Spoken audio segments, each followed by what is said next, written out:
podcast collaboration with Disruption Now, live in Cincinnati at Midwest Con, where there's the leaders in tech, AI, and all kinds of emerging technology convening and knowledge sharing, networking, and building. And today I have a really, really dope guest, Mr. Brandon. I'm going to let him introduce himself because he's multifaceted, so I'm not going to put him in a box, and I'll let him kind of explain who he is. Yeah, I appreciate that. Brandon Knight, really, really happy to be here. I'm really enjoying Midwest Con.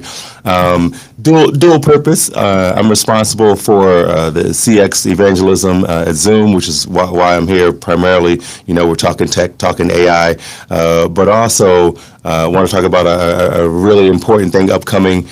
Freed is about to be launched, and when we talk about tech and technology and stuff like that, one of the ways to move it forward is with our leadership and with the voice that we have. So I'm excited to be a part of what's next. Yeah, man. So let's jump into Freed. Like, what is that, and like, what can people expect from it? Yeah, it's funny. First, I'll tell you the spelling, because I say Freed and people might think it's FREIDDD.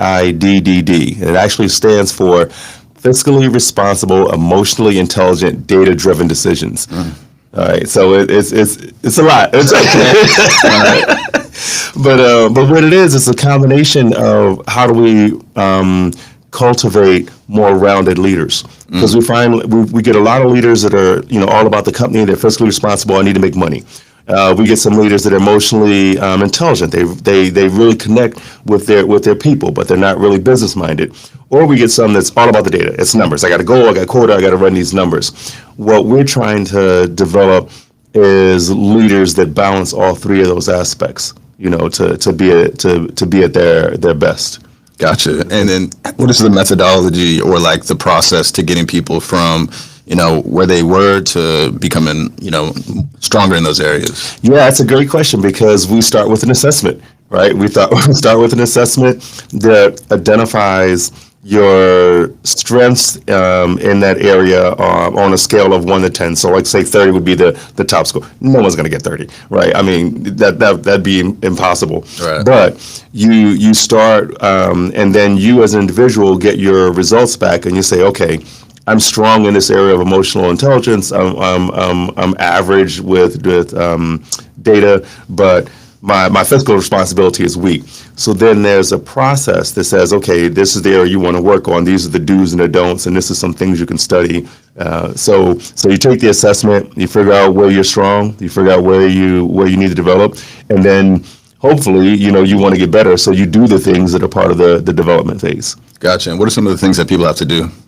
Wow, it's. Well, I'll give you an example. If you're someone that is not strong in emotional intelligence, right, which of course can affect us in business and in our personal life, that's important, right? Yeah. But one of the things you can do with that is you can take a 360. So a 360 it's basically a survey. It comes in various forms, but it's a survey you put out to your 360 inner circle. So it'd be, you put it out to the people that you report to, you put it out to your peers, and you put it out to people that report to you.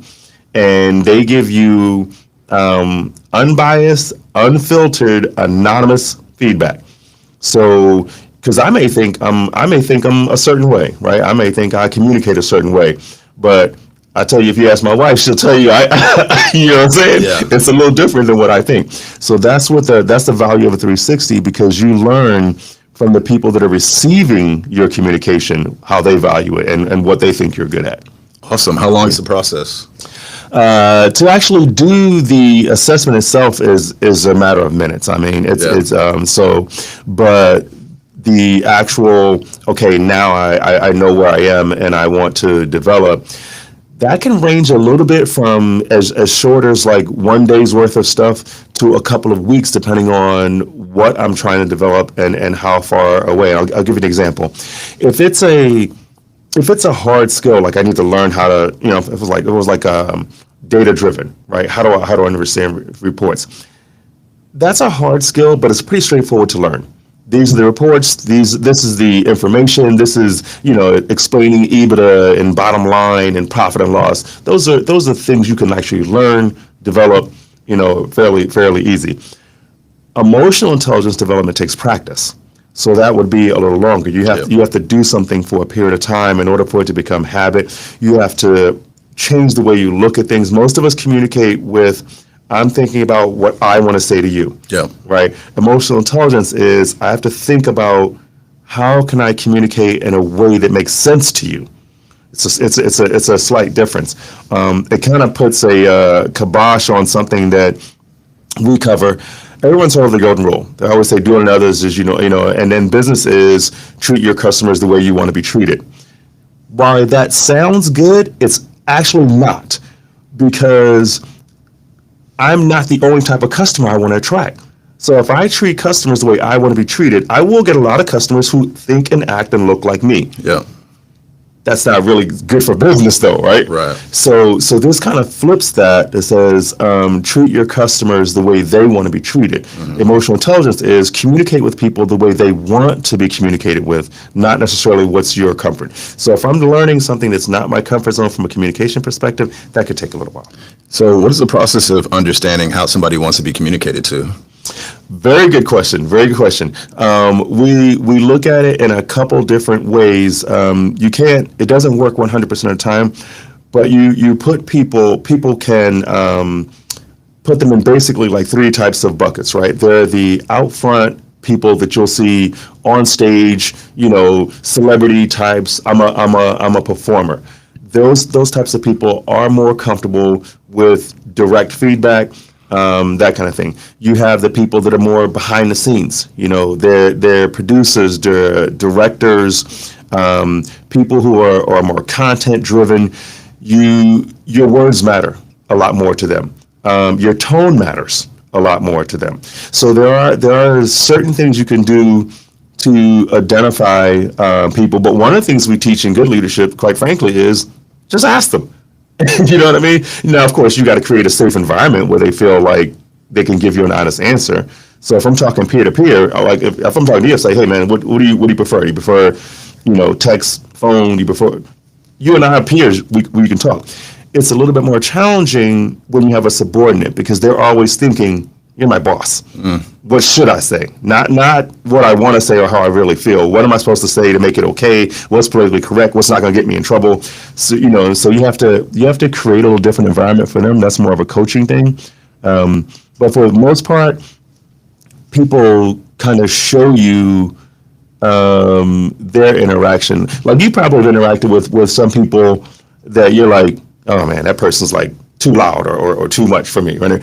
That might not be your style, but they're comfortable with that. So if you wanted to, you could approach them that way. You could be boisterous. You could be loud. You could make jokes. You could do that kind of stuff with them.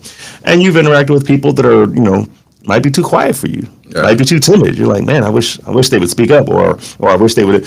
So you can observe people to some degree and pick up their communication style. Gotcha. And when it comes to this, program, this system, is it like specifically for a certain type of individual, or is it open to everybody? It's open to everyone. It's open to everyone. We started with full transparency. We started with leadership in business, but the more we got into the development and what the program was actually going to be, we realized that it's more about leadership in general. And it's kind of funny because while we were doing the research, there's a gentleman at an institute in Chicago, and he was one of the proponents or the advocates of there's natural born leaders or people are born with certain. That can't really be further from the truth. I mean, you might have a predisposition to either being forward talking or have more confidence in something based on how you were raised.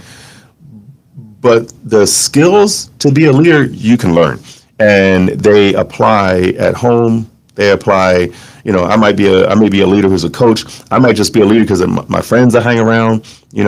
My children, they're not in business, obviously not yet, but I require all of them to be leaders. Yep. In their environment, I require them to be leaders by setting an example in the classroom. I require them to be leaders on the teams that they're on. So, and I think there's specific skill sets to that. Yeah, for sure. So when is the next, opportunity for people to enroll? Actually, that's an interesting question, because it's actually the enrollment process follows the actual book launch. I literally just finished. I know I've been working on this for a while, but me and a couple of people just sent the book to print. So kudos to you, because this is actually the first conversation I'm having since the book has been done. It's literally only been a week and a half. Nice. So you you're oh my God, the word is eluding me. Yes, it's exclusive. Thank you. Okay, so this is an exclusive for you. The book has gone to print. It's about 30 to 45 days is the production. That will be the launch of the very next training. The trainings will happen live, but they'll also happen online. And actually, and this is kind of the fun part about doing stuff like, because I'm thinking about this, we should think of something for your audience. Okay. So either you can decide whether you want to reward them. I can send them a book for free, or we can give them 50% off the certification. But since I'm here first, Yeah. you can decide what you want your audience to to have. So you can think about that. Okay, cool. Yeah, I'll put some of that at the end of the conversation. I'm thinking the offer and say, DM you. Is there a place where you want people to follow you? Yes, actually, I got to be careful with my marketing team saying the right things.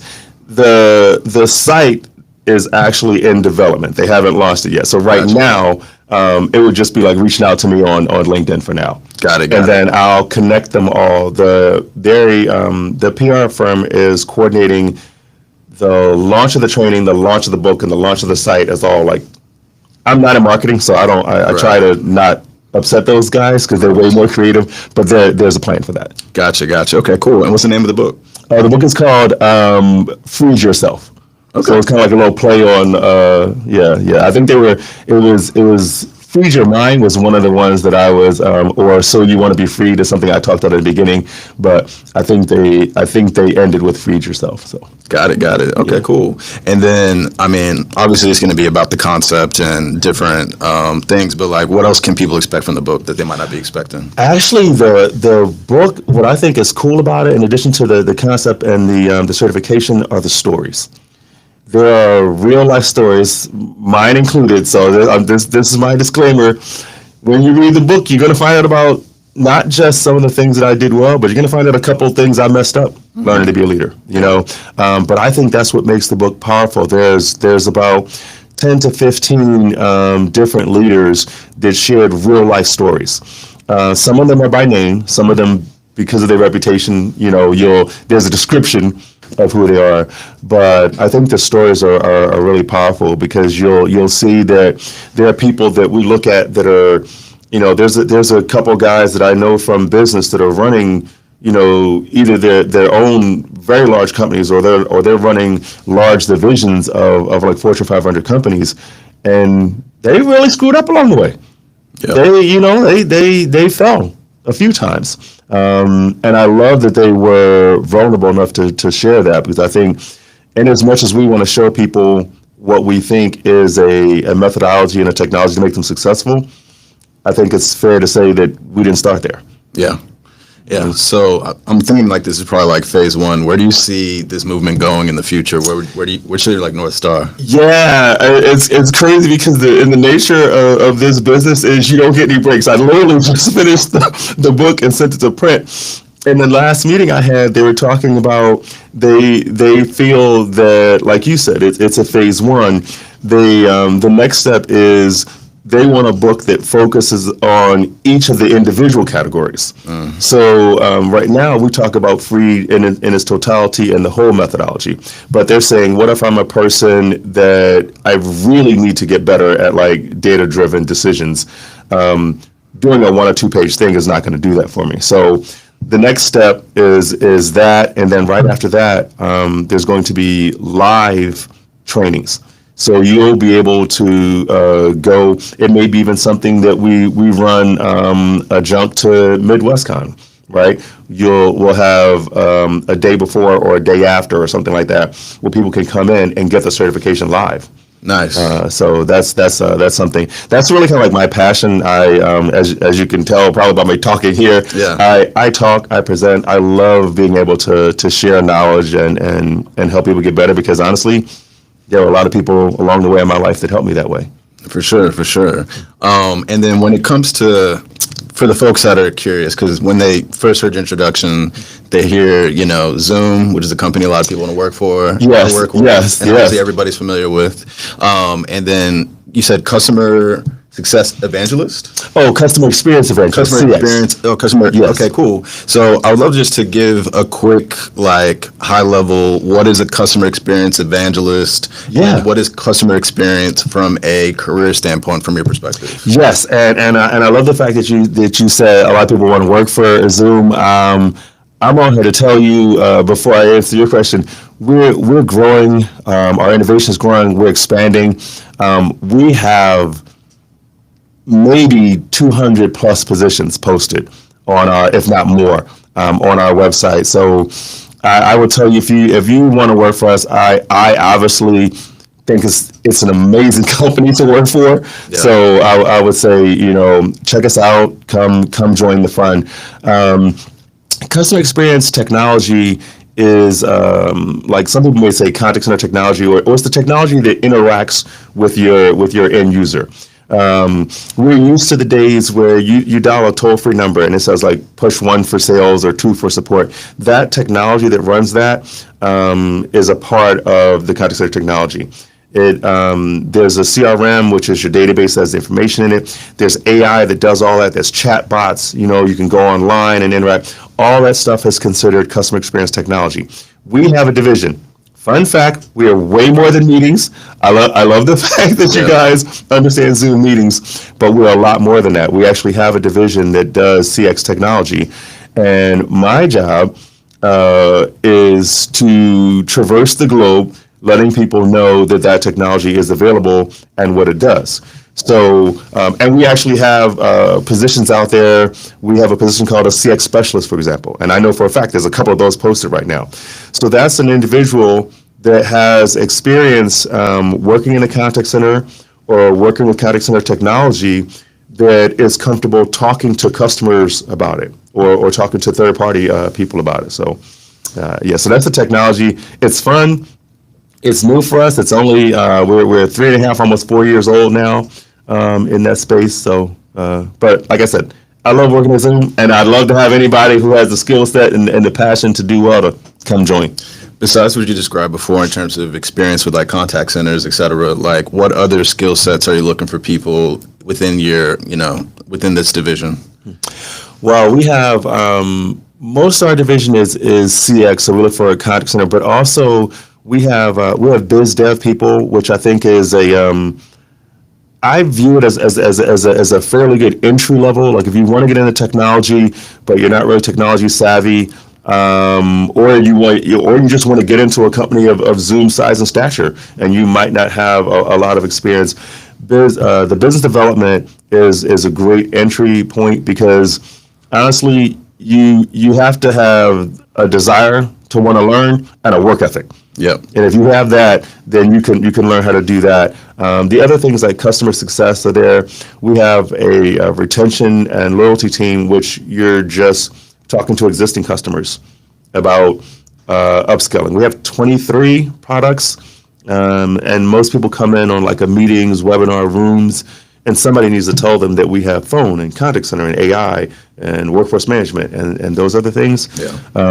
So there's that. There's of course sales jobs. Yep. I mean, we're a technology company, right? We're always looking for account executive, sales with experience, especially if you have sales in experience in niche areas, like if you have experience in education sales or healthcare sales, government sales.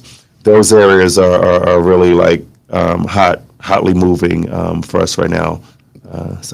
Yeah, education and government is definitely different beasts, so you got to be familiar with the procurement. Yeah, it's not an area. It's not my area. I can't tell you how to be well in there, but we do have people. That's a different department, and it's growing though. Yeah, so that's what's up, good. Man. Last question. I like to just keep it open ended. There's probably questions about Freed or even Zoom or yourself that you might. Man, I hope you ask this question so I can get some gems off. So, actually, you did good. So I just wanted the opportunity to talk about Freed and not really a question, but I'll say this for the audience and for anyone that hears this afterwards. I missed this conference last year because I was double booked. Rob was nice enough to invite me back this year. My session is later, but I don't know how to say this in short words, but time spent, I don't think there's been a more powerful experience, a more powerful conference that I've gone to. The level of education, information, intellectual debate that's happening in these sessions, and then in the hallway, because the people that are attending this conference are forward-thinking, professional, progressive, innovative. This has been an incredibly useful time for me. So I would say for the people who have attended this conference, you already know that. For the people that haven't attended, get here. Get here next year for sure. Well said. Well said. So one last time, love for you to let people know how they can either stay in touch with you, where they can look out for Freed the book, Freed the program, all the things. Yes. I apologize because I know the website isn't up right now because, like I said, they just decided a week and a half ago, and I support my marketing team, so I'm not going to say anything out of turn. Right now, the best thing to do is communicate directly with me. I'm on LinkedIn, Brandon Knight. My LinkedIn is actually MJOFCC. It actually stands for the Michael Jordan of Contact Center. So, hey. you know, right? So that's my LinkedIn. You can reach out to me there. I will be sure to connect you with the Freed group once the book is available and the trainings. And of course, when you decide what you want your audience to have for an exclusive, you let me know, and I'll sign to that. Yeah. So how about this? If you want the offer that he's going to provide, let's say a free book. Yeah. Whatever you choose, I'm in it. Yeah, free book. Just hit him on LinkedIn and say either Big Tech Energy or Midwest Con. Yeah, I was gonna say yeah. Mention Big Tech Energy. Yeah. So I know where it was from, and I know the commitment we made. Yeah, for sure. I appreciate you, man. I appreciate you you're taking busy the time. dude, so- You're busy, man. That's true. You better need. So I appreciate you making time. Absolutely, man. And thank you, everybody, for watching this as well. Make sure to like, share, comment on this post so it can be seen more by more people. Also, definitely would love for you to subscribe to Big Tech Energy Podcast, where we highlight excellence in tech, resources, education, all the things. Also, definitely recommend that you look up Disruption Now, really strong podcast by the founder of Midwest Con, Rob Richardson, talking everything AI, emerging disruptive tech. And like Brandon said, Midwest Con is one of these experiences where you get really, really great connections, great information, lots of substance. People are really about the work. What I like about the panels here is it's not a lot of like fluffy promotion. It's really digging into like tangible details of information, things that you can actually like apply to your, day to day in the future. And it's not just like a party, although there is a fun aspect to it as well. So, and if you've never been to Cincinnati, you should check it out. It's definitely a hidden gem as well. I agree. So yeah, definitely thank you for joining. Thank you for coming.